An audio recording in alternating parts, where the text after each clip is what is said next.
저는 아무래도 슬픔인 것 같아요. 음. '아 그래도 오래 들어 주시고 계셨구나.' 하는 마음에 그쵸. 정말 진심으로 감사했습니다. '아 저분들이 흘려준 눈물로 가꾼 음. 정원 같다. 마치 물로 정원을 가꾸듯이.' 음. 라는 생각이 들어서 그렇게 표현을 했고요. 그런 것 같아요. 인류애가 없는 걸 알아서 있기를 기원하는 마음에 가까운 것 같아요.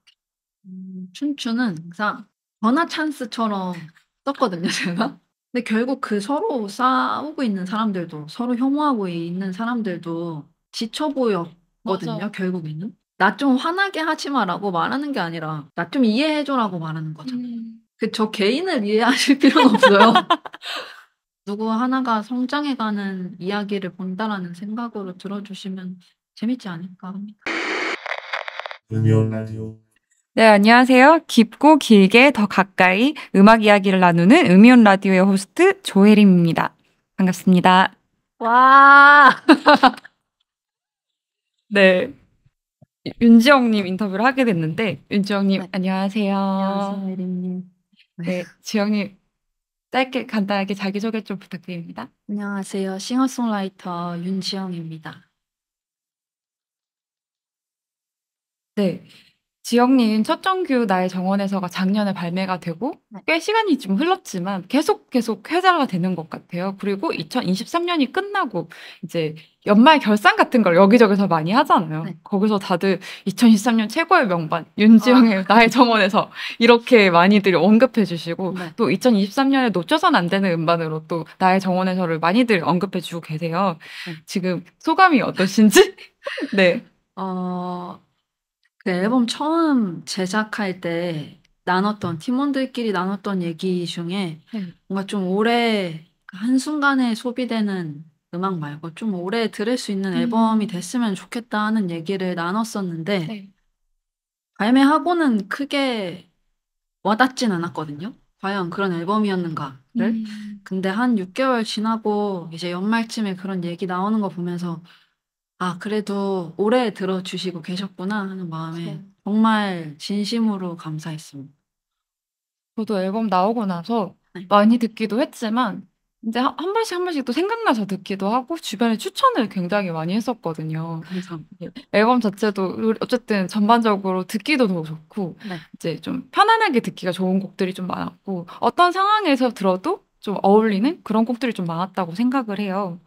그런데 이 앨범만 들었을 때는 이렇게 방금 말씀드렸던 것처럼 좀 편안하게 듣기도 좋고 뭐 언제 어디서나 들어도 좋은 곡인 것 같은데 앨범 나오기 전에는 또 몸이 아프시고 좀 슬럼프에 아. 빠지셨다고 들었어요. 네. 어떤 시간을 보내셨었는지. 아. 근데 몸이야 워낙 주기적으로 아프거든요 제가. 네 뭐 그때 마침 좀 여느 때와 다르게 좀 크게 아프긴 했지만 아. 음 약간 슬럼프라면 슬럼프인 시기를 보내고 있었던 것 같아요. 블루버드 EP를 내고 발매 텀도 오래 지나고 '이제 무슨 얘기를 해야 되지?' 하는 그런 생각을 하면서 지내는 시간이었어요.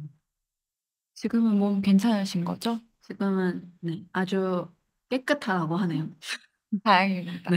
저도 잔병이 좀 많은 편인데 큰 병도 한 번씩 있었어 가지고 아. 뭔가 그런 이야기를 들었을 때 저도 인제 몸이 아프면 확실히 좀 기운이라든가 정신 같은 게 많이 다운이 되잖아요. 그쵸, 그래서 그쵸. 그런 생각을 하면서 또 음악을 들으면서 저도 좀 많이 공감을 했던 것 같아요.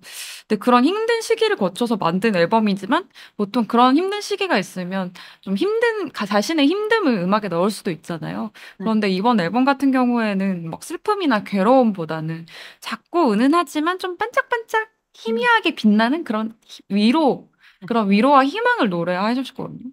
그래서 윤주영이라는 사람은 이런 슬럼프랑 음. 어려운 인제 몸이 아프거나 이런 어려운 일이 있었음에도 불구하고 '어떤 희망을 보고 살까? 음. 윤주영의 삶의 희망이란 어떤 걸까?' 그런 게 음. 되게 궁금했어요. 아. 그 이때 한참 아프고 제가 원래 그 말 순서가 뭔지 모르겠는데 건강한 정신에 건강한 몸이 깃든다인지 '건강한 건강한 몸에 건강한 정신이 깃든다.' 그게 맞는 순서예요? 예. 그랬던 것 같아요. 아. 그게 너무 와 닿더라고요. 그러면서 '아 좀 건강해져야겠다.'는 생각을 하면서 이게 시작이 된 것 같은데 그 전에 앨범 얘기를 잠깐 하면 블루버드 때는 우리가 왜 이렇게 혼란스럽고 어렵고 뭐가 다 힘들지? 라는 답변이 원래 우리는 이렇게 미성숙하게 태어났으니까 하면서 약간 자기 합리화를 하면서 희망을 찾는 그런 내용이거든요.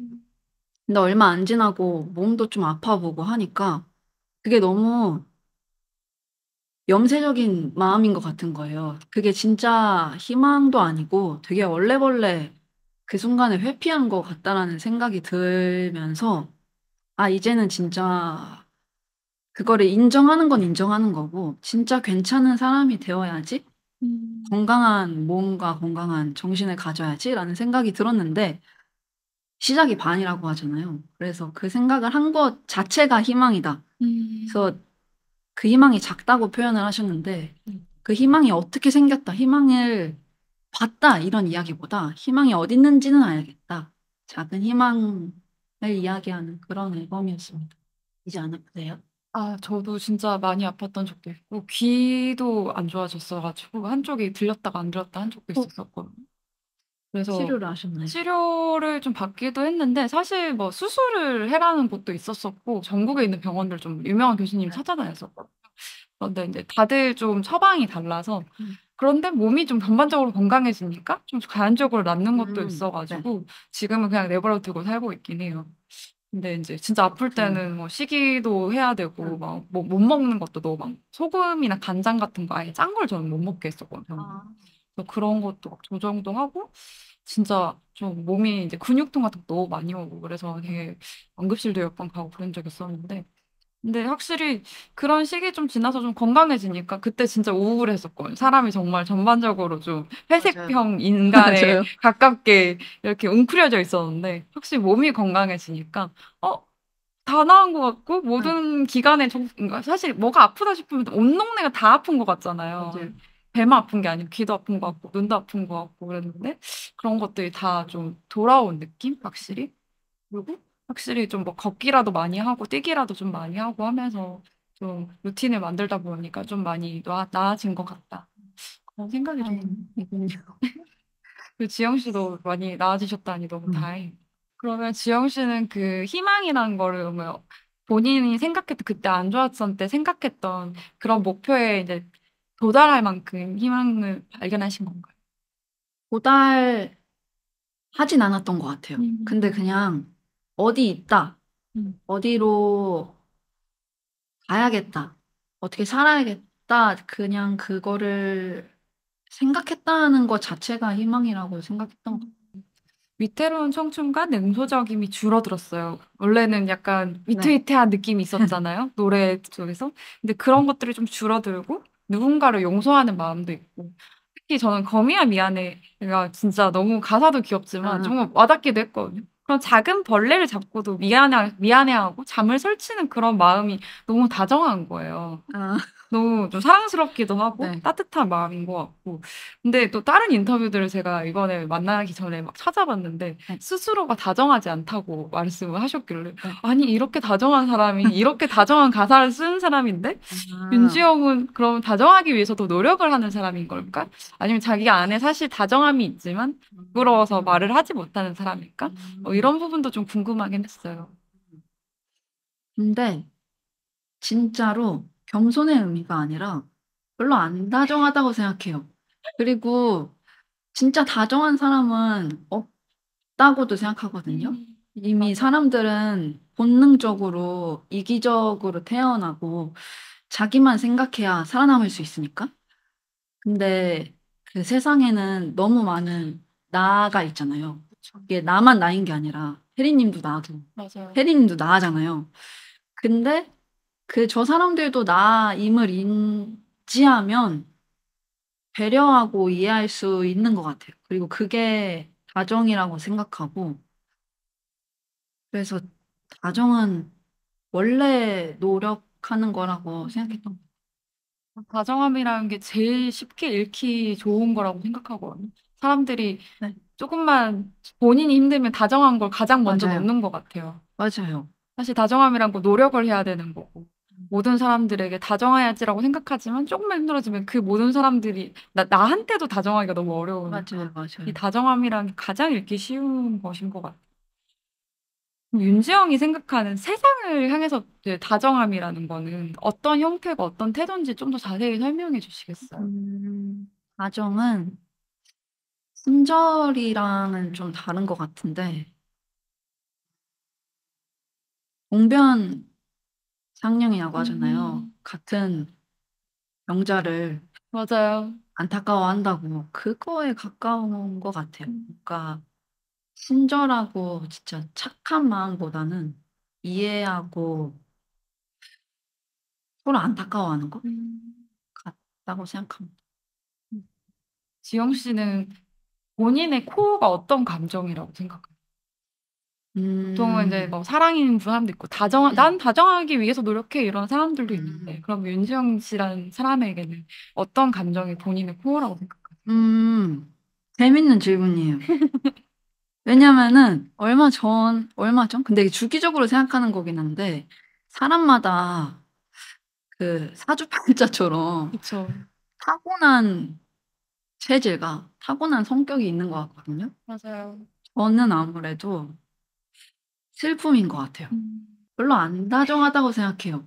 그리고 진짜 다정한 사람은 없다고도 생각하거든요. 좀 사랑을 하던 아니면은 뭔가 다정하던 그게 슬픔을 기반한 감정인 것 같아요. 혜림님은요? 저는 사랑을 하려고 노력을 해요. 근데 막 사람을 사랑하는 것도 있지만 모두에게 그냥 사랑한다는 말을 많이 하려고 노력을 하거든요. 진짜 지영 씨를 처음 봤지만 지영 씨 음악을 너무 사랑하고 네, 혜림 씨를 뭐 자주 본 적은 없지만 혜림 씨의 일하는 모습을 사랑하고 이런 식으로 사랑한다는 말을 많이 내뱉으려고 노력을 해요. 그게 저한테도 상대방에게 힘을 주는 것도 있지만 저 스스로에게도 스스로가 좀 사랑이 충만한 사람이 된 것 같은 그런 기분이 드는 것 같거든요. 그런 맞아요. 기분에 본인이 좀 취하는 것 같은 느낌? 스스로 나는 좋은 사람이다라고 만들어지는 그런 느낌이 좀 있는 것 같아서 약간 모순된 느낌이지만 그 사랑을 많이 말하는 그 사랑을 호로 삼고 싶다? 네. 근데 기본적으로 진짜 타고난 건 저도 잘 모르겠어요. 정확하게는. 조금의 어두운 면들이 있는 것 같아요. 저도 막 사람들을 만나면서 웃고 많이들 막 칭찬도 하고 이렇게 노력하지만은 기본적인 베이스는 조금의 우울이 깔려 있다고 저는 생각하거든요. 그래서 저는 제가 쓰는 글들이 대부분이 좀 에세이나 이런 것들을 기고하면 다들 좀 놀래세요. 다 약간 우울함이 기저에 깔려 있어가지고. 그래서 그러다 보니까 모든 분들이 글이 왜 이렇게 어두워요? 라고 물어봤는데 쓴 글이 다 그런 걸? 30년 넘게 쓴 글이 다 그런 걸? 생각해 보니까 기본적으로 나는 약간 우울하고 슬픈 감정을 가지고 있지만 어쨌든 노력을 하고 있고 그 이제 사랑이라는 것이 내가 좀 좋아하는 것이기도 하니까 그걸 여기저기 말하는 걸로 나의 코어를 좀 바꿔가려고 노력하는 그런 것 같아요. 정말 건강하시네요. 건강하려고 노력하고 있어요. 저도 정말 너무 이제 다운됐던 시기들이 되게 길었었어가지고 중간중간에 그러다 보니까 좀 더 건강하려고 노력을 하는 것 멋있습니다. 같아요. 지영 씨가 더 멋있어. 네, 앨범 이야기를 좀 더 해볼게요. 네. You Have to Trust Me. 의 경우에 저 노래를 들으면서 너무 밝고 사랑스럽고 너무 귀여운 거예요, 이 곡이. 그걸 만들 때 너무 재밌었을 것 같아요. 이제 노래가 목소리들이 막 겹겹이 이제 쌓여가는 것도 그렇고 너무 사랑스러운 곡이었는데 근데 이걸 듣고 있으면 무엇이든 할 수 있을 것만 같단 말이죠. 네. 그런데 이 뒤에 이제 시티 서울에서는 막 또 달려가는 듯이 기타 사운드가 돋보이고 뒤돌아보지 말고 막 달려야 될 것 같은 그런 나아가자 그런 의미들이 있더라고요. 근데 또 그 뒤에 비행기에서는 또 약간 다운이 돼요. 이제 다시 붙잡을 수 없는 것들에 대해서, 지나간 것들에 대해서 미련이나 두려움이나 미지근하게 이렇게 전반적으로 그 감정이 너무 세진 않아요. 모든 곡들이 약간 미지근하게 감정들이 담겨 있어요. 그래서 이런 곡 간의 감정 변화나 곡 배치 같은 거는 어떤 식으로 하게 되셨는지 그리고 너무 You Have to Trust Me는 너무 귀여워서 또 이 곡은 어떤 식으로 작업을 하시게 된 건지도 되게 궁금하더라고요. 네, 일단 곡의 순서는 이 앨범이 이제 어떻게 성숙해질 건가에 대한 내용인데 그 생각을 했을 때의 생각의 흐름들을 담으려고 했어요. 그니까 첫 번째 곡 어제는 당신 꿈을 꿨어요는 난 이제 나아가야겠어요로 포문을 열고, 두 번째는 You have to trust me에서는 의기양양한 거죠. 나 이제 어떻게 해야 될지 알겠으니까 자신만만. 맞아요. 그게 이런 느껴져요. 막. 네, 그런 느낌이고, 근데 사람이 마음 먹었다고 쭉 의기양양하진 않잖아요. 한풀 꺾이잖아요. 그때가 비행기였던 것 같고, 그리고 그 비행기 가기 전에 약간 조급함? 너무 의기양양해서 점점 조급해지고, 빨리 더 나은 사람이 돼야 되고, 그런 감정을 느꼈던 흐름대로 가고 있고요. 그리고 You Have to Trust Me의 작업 과정은 그냥 그 귀여운 목소리가 올라갔던 건, 이 노래가 당당해야 되는데 음역상 너무 안 당당한 거예요. 그리고 제 목소리가 당당하진 않아서, 밝진 않아서 '어떻게 하지?' 하다가 억지로 한 옥타브를 끌어올려 가지고 하니까 귀여운 목소리가 나왔고, 그 덕분에 좀 더 귀엽고 당당한 발랄한 곡이 되지 않았나. 어디서든 당당하게 걷기 같은 네, 느낌의 맞아요. 굉장히 귀여운 곡이었어요. 그러면 그 네. 뒤에 곡들도 다 좀 의도가 돼서 인제 배치가 된 거겠네요? 네, 맞습니다. 그리고 비행기 지나고 순서가 나정원인 거. 네. 맞습니다. 비행기 지나고, 네, 정확하게 말하는지는 모르겠어요. 하지만 그 순서는, 흐름은 그렇게 한풀 꺾였다가도 '그래, 다시 일어나야지.' 하면서 조금은 초반에 그런 발랄함과 당당함보다는 한풀 내려놓고 자연스러운 호흡으로 가는 그런 곡 흐름을 가지고 있습니다. 나정원 이야기가 나와서 네. 그렇지만 뭐 어쨌든 이 앨범의 타이틀 자체가 나의 정원에서여서 네. 정말 많은 분들이 제일 많이 물어봤을 거예요. 그 정원은 무엇인가? 나의 정원에서. 정원은 어떤 의미인가?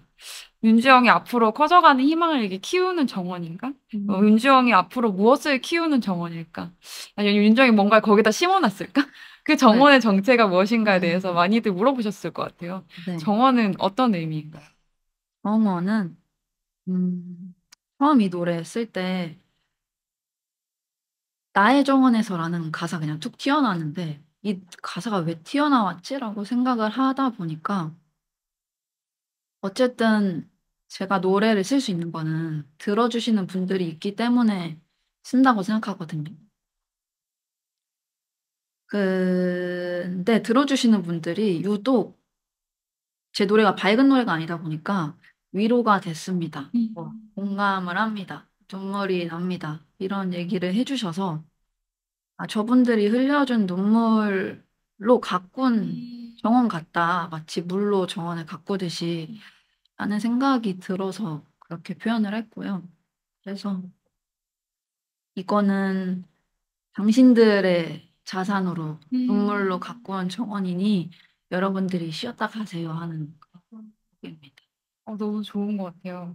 사실 지영님 노래 들으면서 이게 밝은 곡을 들으면서 사실 엄청 희망찬 곡을 들으면서 뭐 위로를 받기도 하지만 기본적으로는 자기랑 비슷한 느낌의 감정선을 따라서 위로를 받고 공감을 받기도 하고 아까 동병상련 이야기도 하셨지만 그런 부분들이 되게 크잖아요. 저 감정의 공감이라던가 이 사람이라면 지금 나의 감정을 너무 이해해 줄 것 같고 이 곡은 정말 나를 이해해 주는 곡인 것 같아. 그러면서 많이들 눈물을 흘리시고 진짜 그러셨을 텐데 어째 눈물이 아니더라도 그 쏟아낸 감정들이 윤지영의 정원에 차곡차곡 쌓여서 정원을 이뤘다는 게 너무 아름다운 표현인 것 같습니다. 감사합니다. 그러면 나의 정원에서 진정 쉬어가길 바라는 그런 사람들은 이제 윤지영의 리스너들인 거네요. 네. 그리고 뭐 더 나아가서 안 듣고 있더라도 리스너가 아니더라도 그냥 힘든 사람들이 제 음악이 아니더라도 다른 음악에서 쉬었다 갔으면 좋겠다. 사람들이 좀 편히 살았으면 좋겠다는 그런 마음에 가까운 것 같아요. 어떻게 보면 인류에 가까운 거잖아요. 인류의 원래도 인류애가 좀 있으신가요? 인류애가 그렇게 뭐 꼭 있지 않아요. 엄청나게 뭐 거창한 인류애는 아니더라도 어쨌든 사람들의 삶에 좀 행복했으면 좋겠다라든지 그런 걸 기원하는 마음인 거잖아요. 네. 근데 그런 것 같아요. 인류애가 없는 걸 알아서 있기를 기원하는 마음에 가까운 것 같아요. 근데 이전 곡들 중에는 좀 사랑에 관한 곡들도 많았는데 네. 그럼 이번 이 정원에서는 사랑과는 아예 관계는 없는 건가요? 그냥 일반적인 이렇게 쉬어가는 쉼에 가까운 곡인가요? 근데 저는 늘 그 사랑을 얘기했다고 생각하거든요. 네. 근데 어떻게 말하냐에 따라 다른 것 같아요. 연인과의 사랑을 얘기했냐, 아니면 인류애를 얘기했냐, 아니면 그런 것들. 관계에 상관없이 어쨌든 사랑 노래 아닐까요? 맞아요. 이게 그 윤지영이 지칭하는 사랑은 그러면 이 노래 속에서 화자가 부르는 사랑은 누군가를 지칭하는 게 아니라 그러면 좀 더 열려 있는 그런 더 아까 말한 그 인류애적인 느낌으로 좀 열려 있는 거네요. 네, 그런 거에 가까운 것 같아요. 저는 이제 제가 최근에 웨이브터스를 그 인터뷰를 한 적이 있었는데 노래가 다 사랑 노래였어가지고 이 사랑 노래에 대한 화자를 이야기를 하다가 결국 이거 여기도 인류애인 거예요. 약간 기독교적 인류애라고 하시더라고요. 모든 노래가. 아니면 네. 멤버들을 향한 사랑? 약간 이렇게 해서 이게 약간 인류애적인 노래였던 거구나 전부 다 이렇게 됐었는데 많은 분들이 어떠한 사랑을 이야기할 때 특히 아티스트 분들이 요즘은 점점 더 세상이 각박해져서 그런지 맞아요. 그런 전반적으로 세상을 살아가는 사람들을 향해서 노래를 많이 쓰는 것 같아요. 누군가를 위한 사랑 노래보다는 맞아요. 이제 모두가 좀 위로를 받고 싶어 하는 그런 곡을 많이 쓰시고 있는 것 같아요. 하지만 이것도 다른 인터뷰에서 제가 봤어요. 사랑은 운명과 같지만 함께하는 사람은 우연과 같다. 네. 이런 말을 하신 적이 있는데 윤지영에게 사랑의 끝이 부끄러움이었으면 지금 윤지영에게 사랑의 끝은 무엇입니까? 그거 제가 되게 옛날에 멋진 말을 하셨어요. 언제 한 얘기지? 한 3년 전이었을 것 맞아요. 같아요. 되게 몇 년 전 인터뷰였어요. 네. 근데 무슨 마음으로 그런 말을 했는지는 알겠는데 사랑의 시작도 끝도 지금은 그냥 사랑이라고 생각해요. 무슨 그때는 이렇게 머리랑 꼬리가 있듯이 머리는 뭐 필연이고 꼬리는 인연이다. 근데 그 말을 한 것도 아까 블루버드 때 얘기한 것처럼 자기 합리화하기 위해서 그렇게 말했던 것 같아요. 상처를 안 받으려면 그 내가 사랑이라고 믿었던 게 아니었다라고 말해야 덜 상처를 받으니까. 근데 어쨌든 뭐 사랑이 머리랑 꼬리가 있는 것도 아니고 어차피 그 덩어리 자체라고 생각합니다. 근데 사랑이 끝나고 나면은 항상 그거에 대한 또 내가 판단을 하게 되잖아요. 이건 좋은 사랑이었나 나쁜 사랑이었나 이거에 대해서 막 생각하다 보니까 그 끝을 생각하게 되고 막 뭔가 시작은 이랬고 끝은 어쨌다 이렇게 막 잣대로 막 이제 재단하게 되는 것 같고 참 사랑이란 거 어려운 것 같은데 근데 예전에는 어쨌든 사랑은 좀 부끄럽다고 하셨던 이유는 무엇인가? 사랑의 끝이 부끄럽다고 하시는 거. 부끄럽는 노래 때문인가요? 자기 합리화. 자기 합리화? 네. 그러니까 제 딴에는 사랑이 뭐 성공이 있고 실패가 있는 건 아닌데 그냥 그때 어린 마음에 실패라고 생각이 드니까 그렇게 생각했던 거죠. 이게 막 설레고 부끄러운 게 아니라 진짜 실패했으니까 이거는 약간 미완성이거나 실패된 거라서 부끄럽다 이런 느낌인 거군요. 내가 틀린 게 아니라 이 사람 자체가 틀렸다. 당신은 내가 눈을 좋아하는 걸 기억할까? 이 곡의 경우에는 가사는 없지만 전체적으로 저게 아련하고 쓸쓸하고 또 한편으로는 노스탈지아를 안고 좀 창밖을 이런 데 바라보고 있는 그런 풍경들이 좀 느껴져요.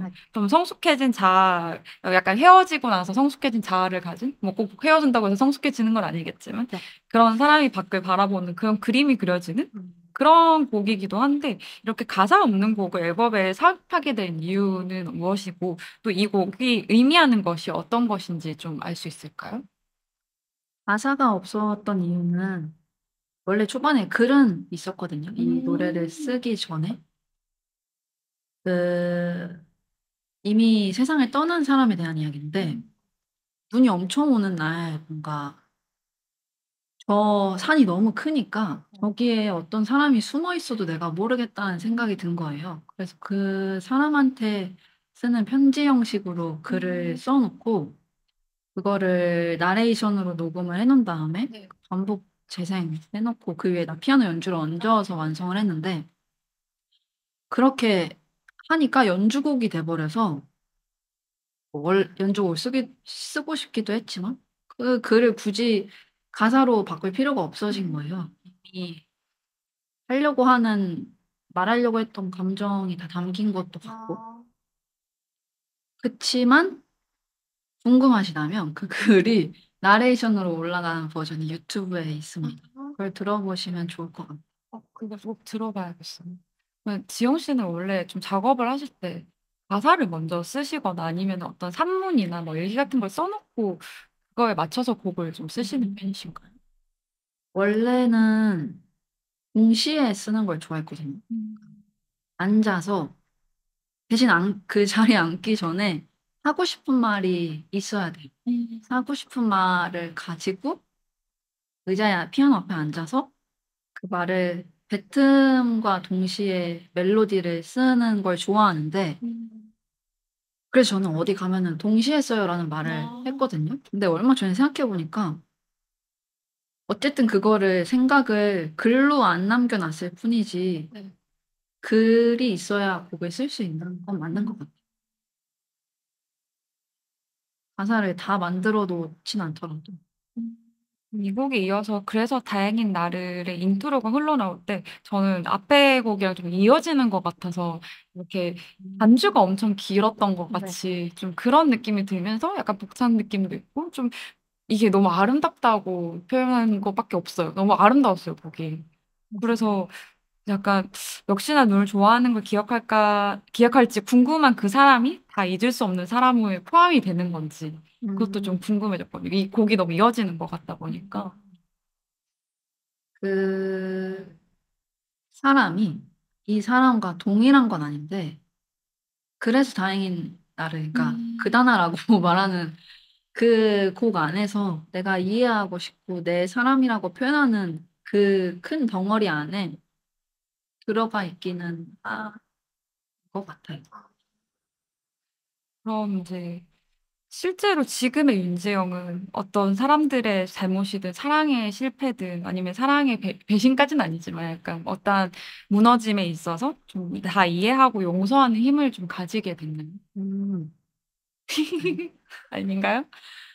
그때는 앨범을 쓸 때는 꽤나 했다고 생각했거든요. 근데 조금 지나 보니까 아닌 것 같아요. 어쩔 수 없이 맞아요.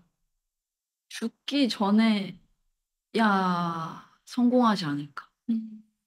그리고 그걸 성공해야 뭔가 죽을 자격이 있는 것 같아요. 죽기도 쉽지가 않네요. 네. 그러면 이제 지영 씨가 말하는 그런 용서라는 감정들이 직접 겪고 느꼈던 일들을 그런 것들 어떠한 계기를 가지고 모든 걸 용서하게 됐는지 이런 곡들을 전반적에서 뭔가 용서하는 그런 마음들이 있거든요. 네. 그런 어떤 계기가 있었나요? 뭔가를 용서해야겠다고 생각하는 계기가. 그런 건 딱히 없었는데 저는 제가 얼마나 굴인지를 알면 반대로 가고 싶거든요. 그것처럼 내가 얼마나 화가 많고 얼마나 사람들을 이해 못하는지 눈치챘다? 알아채니까 그러고 싶어졌던 것 같아요. 뭔가 누구를 진짜 집어서 이해하고 싶고 그랬던 계기라기보다 그냥 나 좀 별론데? 라는 생각이 들어서. 대부분의 감정들이 어떤 사람들이나 아니면 타인보다는 본인에게서 좀 더 발화되고 이렇게 시작되는 것들이 대부분의 맞는 것 같습니다. 어제는 당신 꿈을 꿨어요 같은 경우에는 현악기 스트링과 당신은 내가 눈을 좋아하는 걸까? 그러니까 좋아하는 걸 기억할까?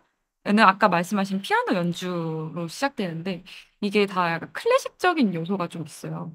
평소에도 클래식을 좀 많이 들으시는 편이신가요? 아니면 이번 앨범을 제작하면서 유독 좀 클래식을 많이 접하시거나 좀 곁에 두셨는지, 좀 영향을 받은 부분이 있는지 궁금하긴 해요. 뭐 아예 배제하고 듣진 않는데 선호하는 음악은 아니긴 해요.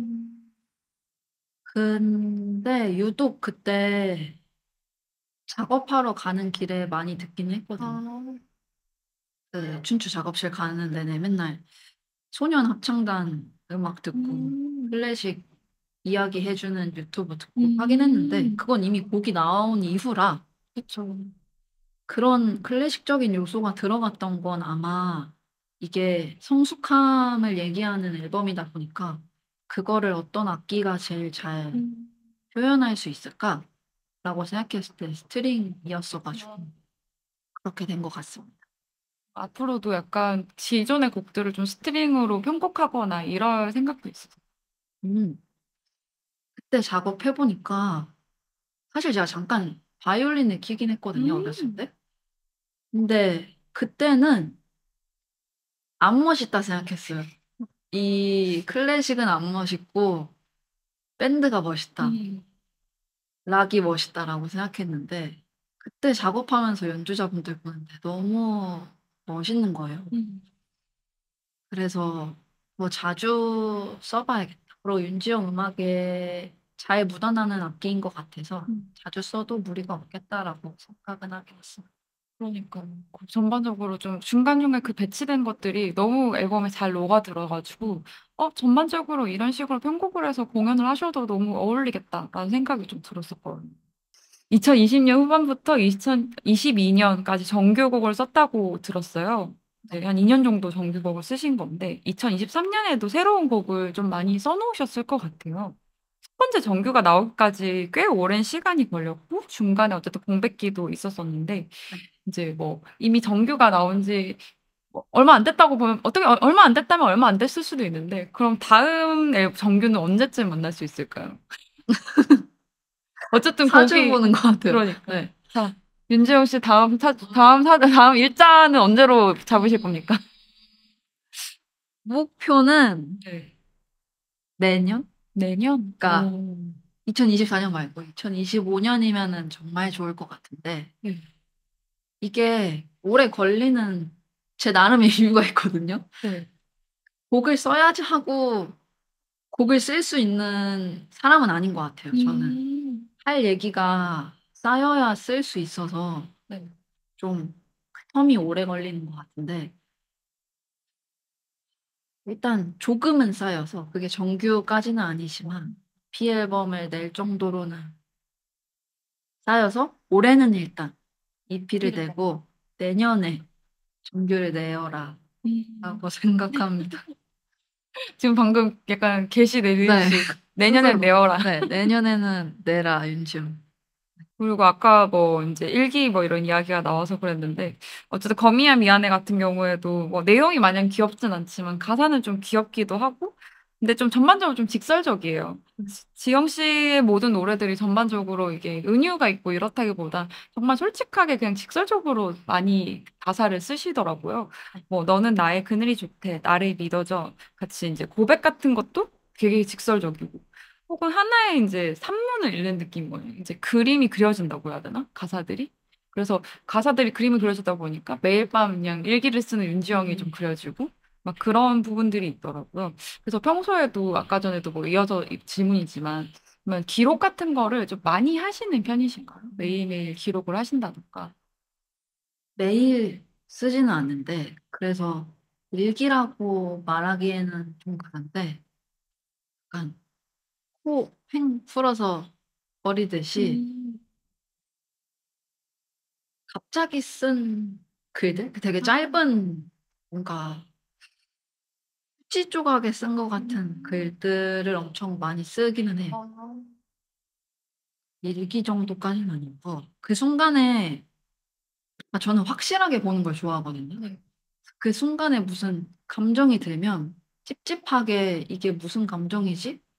넘어가는 걸 싫어해서 '내가 왜 이런 생각이 들지? 이거는 어떤 마음이지?'라는 거를 좀 알고 싶어서 글을 쓰는 것 같아요. 진짜 코 풀듯이. 뭐 어떤 의문이 들었을 때 그 글을 쓰는 편이시나요? 네, 어떤 의문이라기보다 세상을 향한 무슨 물음표. 낯선 생각이 들었을 낯선 때? 생각? 그럼 뭔가 인제 상황을 막 표현해서 상황을 좀 떠올리고 캐릭터를 떠올려서 뭔가 소설을 쓰듯이 쓴다기보다 그냥 진짜 본인이 느끼는 그 날 것 같은 감정을 좀 써내려 가시는 편이신 거네요. 네. 뭐 어떤 식이냐면 제가 안 그래도 방금 메모장을 보다 와 가지고 뭐 '생각은 물리적으로 머리에 담길까?' 뭐 이런 말을 시작으로 쭉 쓴다든가. 음. 먼저 왜냐면 어떤 아티스트 여러분들을 저는 많이 만나니까 어떤 싱어송라이터분은 곡을 쓸 때마다 단편 소설을 쓰신다고 하더라고요. 아, 그런 분들이 있어요. 예. 신기해. 단편 소설을 써서 거기서 이제 몇 문장을 가져와서 가사를 만들고 아니면 거기서 영감을 받아서 또 곡을 쓰고 이러신다는 거예요. 그래서 '와 그 곡마다 하나의 소설이 있는 거구나. 너무 신기하다.' 짧은 한 장짜리더라도 막 그런 분들이 계셔 가지고. 근데 또 윤지영 씨는 또 그거랑 완전 정반대되게 본인의 생각, 본인의 일기 같은 이야기들, 본인의 진짜 감정들을 좀 써내려서 넣고 그거에서 또 영감을 받아서 아니면 거기서 차용해서 곡을 쓰는 것 같아서 이런 부분들이 되게 재밌는 것 같아요. 그렇게 풀로 글을 쓰시는 분들 보면 신기하긴 해. 저는 그 정도의 소설이라기보다 음 뭐라 표현해야 되지 이거를? 설명서? 설명서. 그런 느낌으로 써 놓는 것 같아서. 음. 그 설명서를 읽으면 이 곡을 100% 이해할 수 있는. 네, 그래서 늘 그렇게 짝이 되는 글이 있긴 해요. 아. 그런 글들을 모아서 좀 공개하실 생각은 없으세요? 너무 부끄럽나? 진짜 창피할 것 같아요. 만약에 누가 근데 공개한 적이 있기는 해요. 그때 앨범 내고 네. 쇼케이스식으로 했는데 그 시티서울 짝이 되는 글이 있어 가지고 음. 그거는 조금 다듬긴 했지만 창피한 부분들은 공개한 적이 있긴 합니다. 그치만 대부분 너무 헐벗은 애들이어서 진짜 날 것들이네요. 창피할 것 같아요. 네. 이번 질문도 좀 많이 여기저기서 이야기했을 것 같아요. 어쨌든 김추추 씨 인제 네. 놀이도감과의 협업을 좀 빼놓을 순 없잖아요. 두 분이서 아기자기하게 이런 앨범을 막 이것저것 실험해 보고 막 이야기 나눴을 거 생각하니까 되게 너무 귀여운 느낌이에요. 그래서 김추추 씨랑 함께해서 이 윤지영의 정규가 어떤 변곡점을 가지게 됐는지, 뭔가 큰 변화를 가져왔는지, 아니면 처음부터 어쨌든 같이 만들었기 때문에 큰 변화를 줬다기보다 그냥 처음부터 기획을 같이 해서 뭐 이런 결과물이 우리가 원했던 결과물이 나왔다. 이런 느낌인 건지 좀 이런 내용들 좀 이야기해 주시겠어요?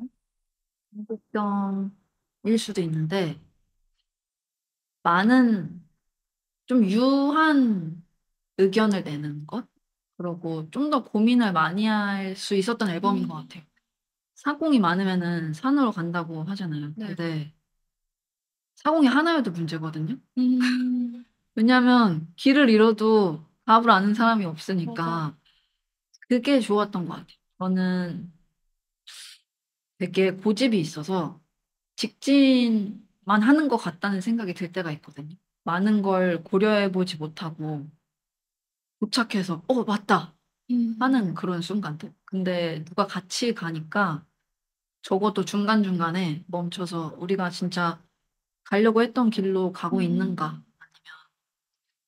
'가려고 했던 길이지만 와 보니 아니었다. 다른 길로 갑시다.'라든가 그런 고민의 순간들이 있었고 네. 그게 혼자 할 때랑은 다른 디테일을 만드는 부분이지 않을까. 춘추 씨가 그래도 방향을 잡아주는 방향키 같은 역할을.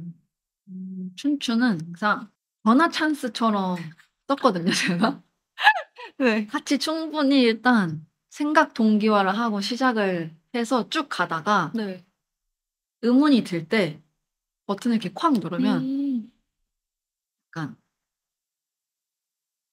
우리가 원래 얘기했던 길이냐 아니냐, 맞다 아니다 라는 얘기를 해줄 수 있는 사람, 그리고 말했다시피 고집이 세서 그 대답을 믿음직한 대답을 할 만한 사람인 것도 중요하거든요. 맞아요. 근데 춘추는 꽤나 믿음직한 사람이어서 이렇게 전화 찬스를 못 믿을 사람한테 쓸 순 없잖아요. 그쵸.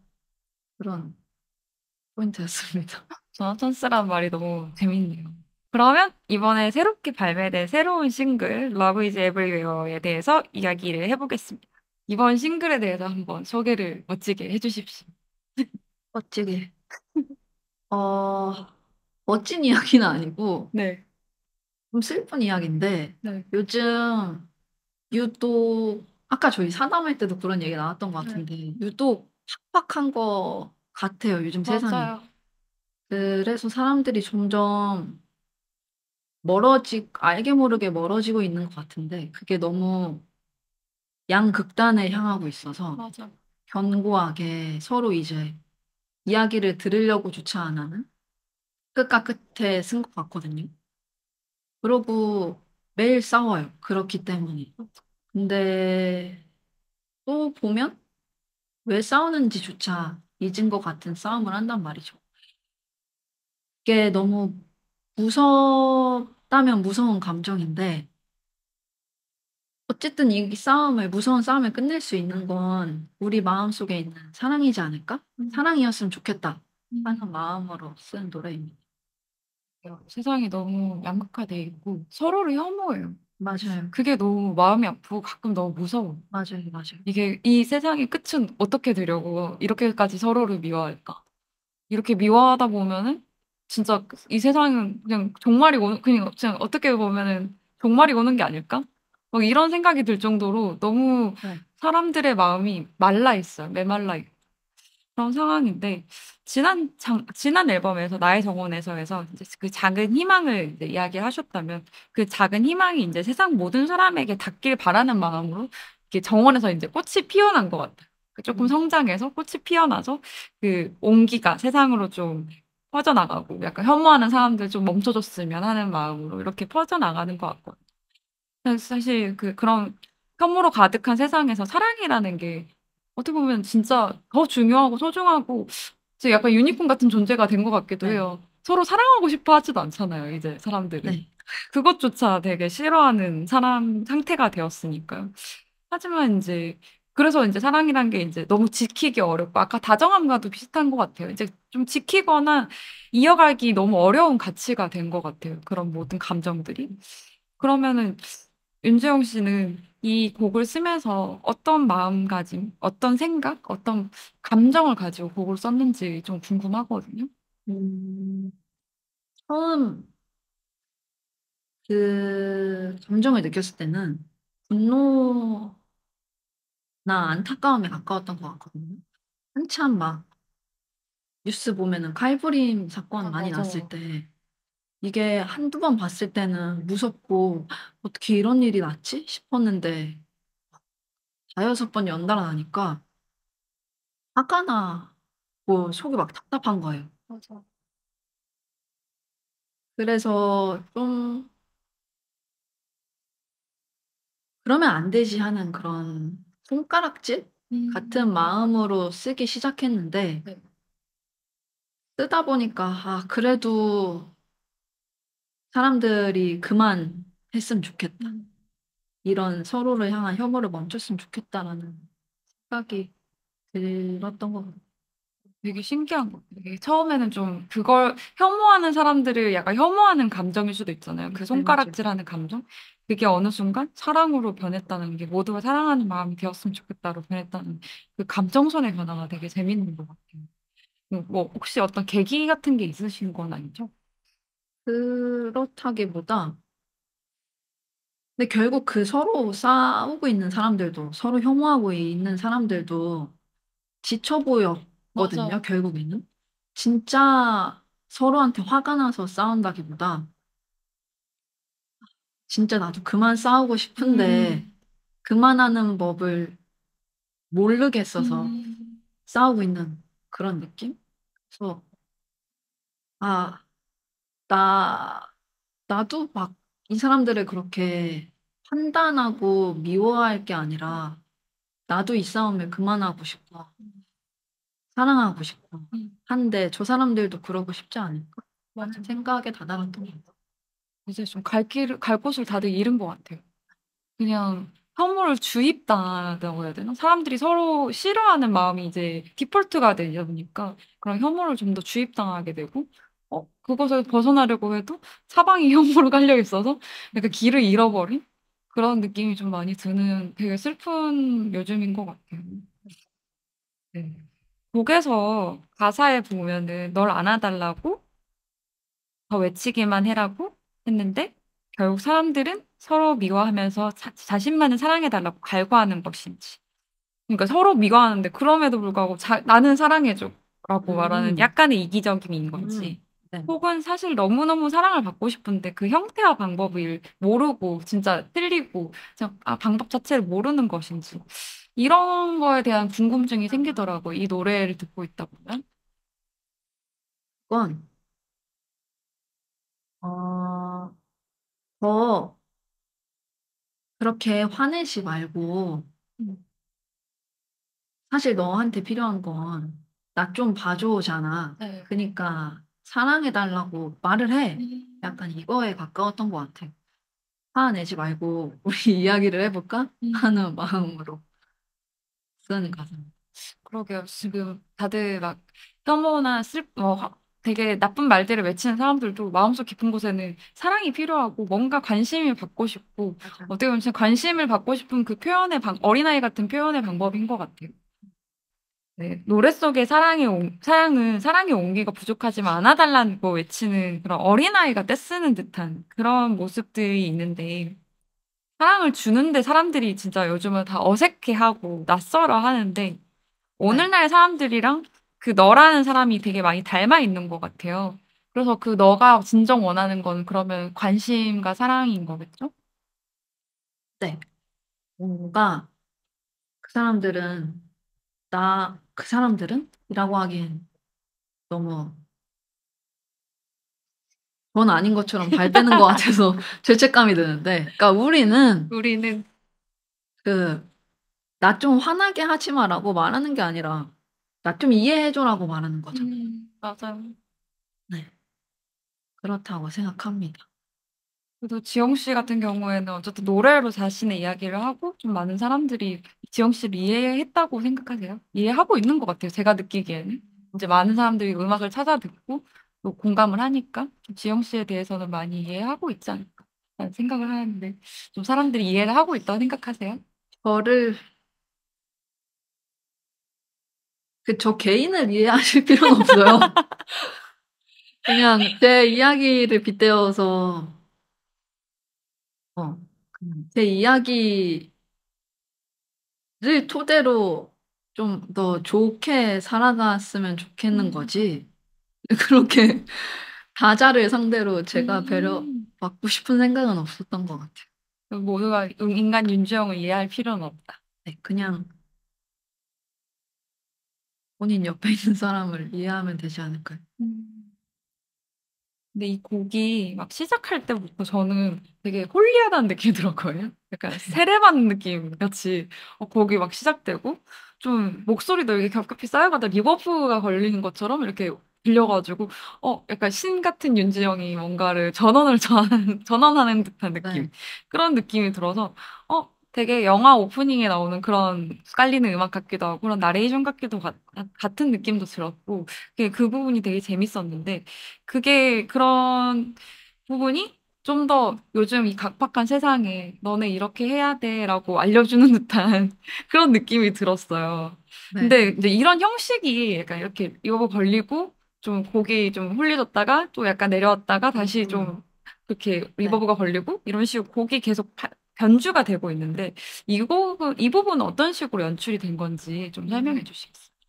중요하게 생각했던 포인트인데 어쨌든 사람들은 그 두 가지 마음이 다 있을 거라 생각했거든요. 그 후렴 부분에 따뜻하고 긍정적인 마음 말고 벌스 부분에 판단하고 서로 책임을 묻고 하는 그런 마음이 둘 다 가지고 있을 것 같아서 그 극단적인 두 마음을 표현하려고 했고요. 그리고 뭐 벌스 부분에 그런 시니컬한 마음만 가진 사람들이더라도 그런 부분을 들으면서 '아 맞아. 나도 이런 마음이 있지.'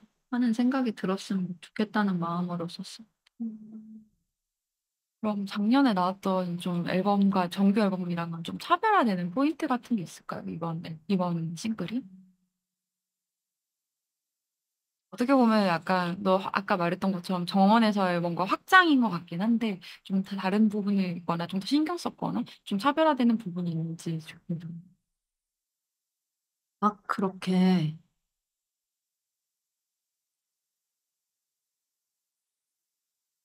대단하게 차별을 두진 않는데 전에도 얘기했던 것처럼 어쨌든 그냥 어떤 윤지영이라는 사람이 살면서 느끼는 것들이 그 흐름대로 곡을 쓰고 있잖아요. 20대 초반의 윤지영, 20대 중반의 윤지영, 10대 후반의 윤지영이 지금 쓰고 있는 이 곡이 흘러가는 걸 그 흐름을 좀 느껴주시면 좋을 것 같아요. 그리고 저랑 같은 나이대신 분들이면은 더 공감할 수 있지 않을까. 누구 하나가 성장해가는 이야기를 본다라는 생각으로 들어주시면 재밌지 않을까 합니다. 뮤직비디오 이야기를 해볼게요. 저 뮤직비디오 너무 재밌게 봤거든요. 그리고 뮤직비디오에 이제 처음에는 그게 일본에서 찍으셨나? 아니면 아, 세팅인가? 이렇게 네. 생각했는데 그냥 도도라고 적혀 있길래 그냥 한번 네이버에 검색을 해봤어요. 실제로 을지로에서 가츠동을 파는 되게 맞아요. 맛집이라고 하더라고요. 이게 일본어 그러니까 한국말로 하면 꽈당이란 뜻이고 이제 되게 맛집이라고 돼 있어가지고 왜 여기서 촬영을 하셨을까? 뭐 촬영을 하시게 된 의도 같은 게 있으신가요? 이게 어쨌든 이 세상에서 싸우고 있는 사람들 그냥 이 세상을 표현한 거잖아요. 네.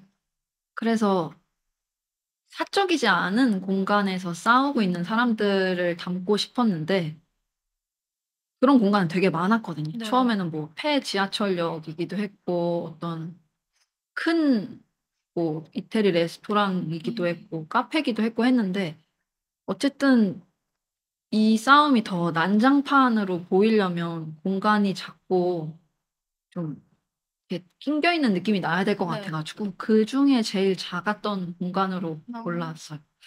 진짜 작았어요, 전장도. 가게 이름이 꽈당이어가지고 그거는 진짜 몰랐어요. 이것도 너무 아. 이 사람들끼리 뒤엉켜서 꽈당 넘어지는 이런 그럴 수 현상이 있네. 느껴지는 네. 거예요. 그래서 이게 다 연출된 걸까? 이게 다 의도된 걸까? 했는데 진짜 아. 꽈당이라는 이름의 가게였다는 것이 너무 재밌었거든요. 그거는 우연이네요.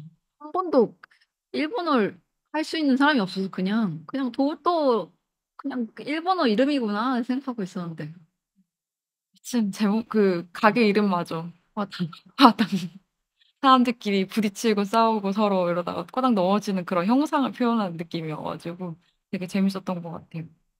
뮤비 속에서는 윤지영 씨를 제외하고는 전부 가면을 쓰고 있어요. 네. 그리고 이들은 다들 웃지도 않고 화를 내거나 좀 슬퍼하거나 좀 취해 있거나 막 분노하거나 이런 사람들 뿐이에요.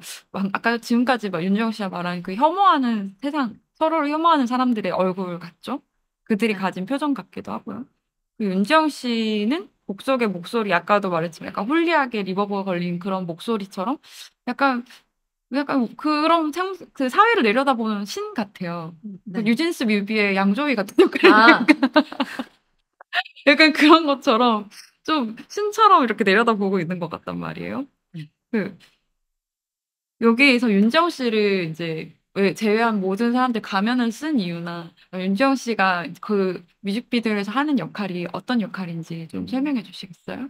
일단 제가 신은 아닌데 어쨌든 이 난장판인 세상에 속하지 않는 사람으로 표현된 건 맞아요.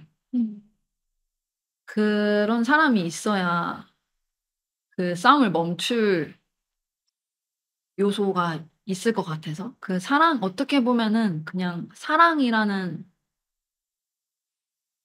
형체를 그 가면을 안 쓴 혼자 윤지영이 표현하고 있는 것 같아요.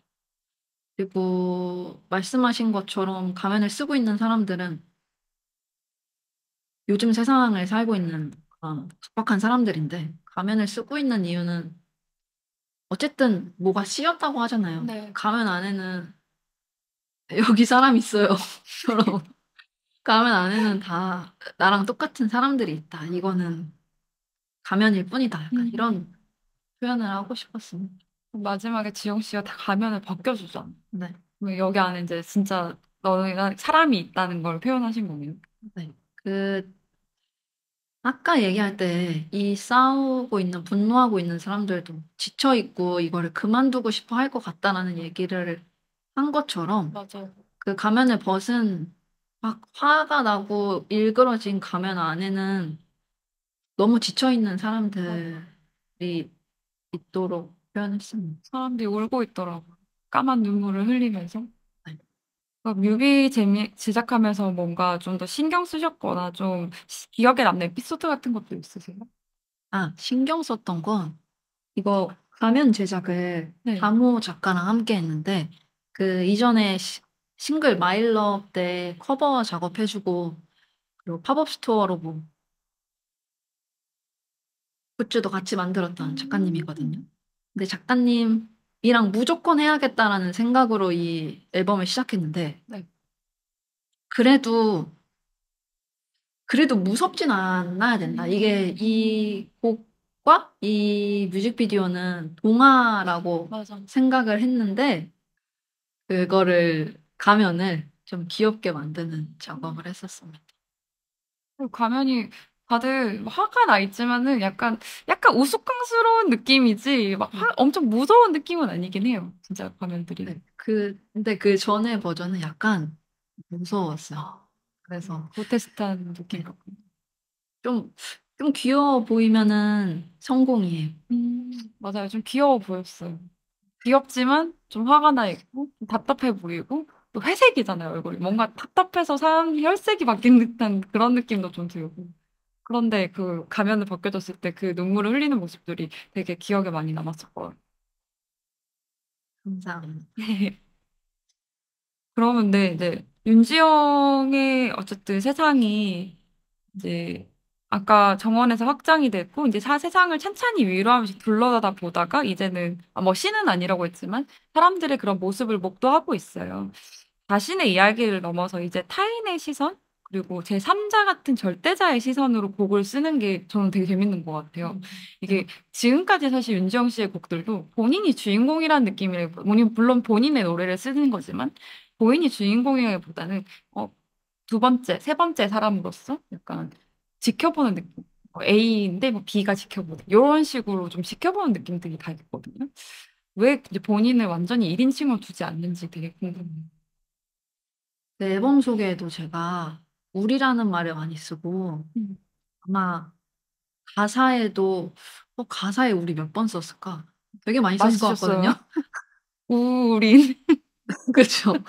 그게 어쨌든 제가 한 생각이지만 이게 저만의 고민이 아니고 저만의 생각이 아니라고 생각하거든요. 그리고 그렇기 때문에 사람들이 들어주는 거라고 생각하고 조금 신의 입장, 제3자의 입장으로서 지켜보는 느낌으로 그렇게 우리라는 말을 썼다라기보다 좀 더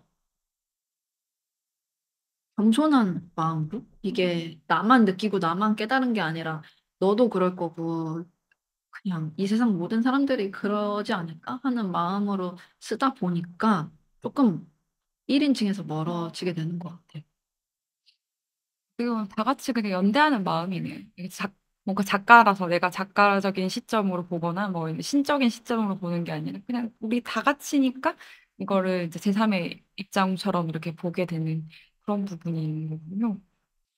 그러게요. 우리는 세상의 분노와 미움, 이유도 모른 채 막 극단적으로 싸우는 이런 진짜 양극단으로 치닫는 이런 세상에 살고 있는데 그래서 사랑을 지키고 사랑을 행할 수 있는 것 자체가 너무 어려운 것 같아요.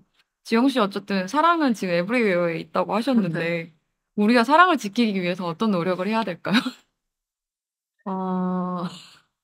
일단 전지적 윤지영 시점.